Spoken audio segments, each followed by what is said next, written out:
Des années après, Claes Gallagher et Evelyn Buick et Pierre Arditi se rappellent de leur première rencontre dans les moindres détails. Dans un grand entretien joint à Gala, paru dans le numéro du 23 septembre 2021.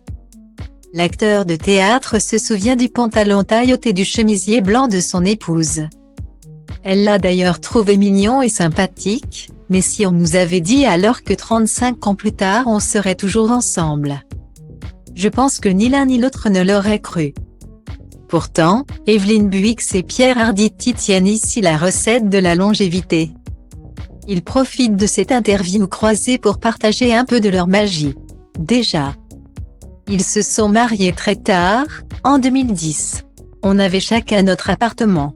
On s'est apprivoisé comme ça. Puis on a fini par habiter ensemble. On a pris notre temps. Curieusement, appartenant à une génération qui a vécu la grande liberté de mœurs des années 70. Je me souviens que quand on s'était marié avec Florence, on avait eu l'impression qu'une sorte de chaîne invisible nous liait désormais l'un à l'autre.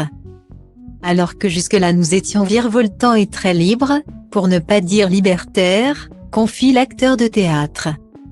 Ne pas paniquer et avoir envie, voilà les conditions qui étaient à réunir pour sceller leur union. Le mariage me semblait du coup être une attache contraignante. Quelque chose qui rendait la vie plus délicate, avec des obligations. Je pense que c'est en partie pour cette raison qu'on a mis un temps fou à se décider. D'autant que, d'une certaine manière, Evelyn avait d'autres craintes mais qui rejoignaient un peu les miennes. Guillemets. De son côté, Evelyn Buick vivait avec sa fille Salomé, à l'époque âgée de 3 ans. L'actrice n'avait pas envie d'être tout de suite 3 au quotidien.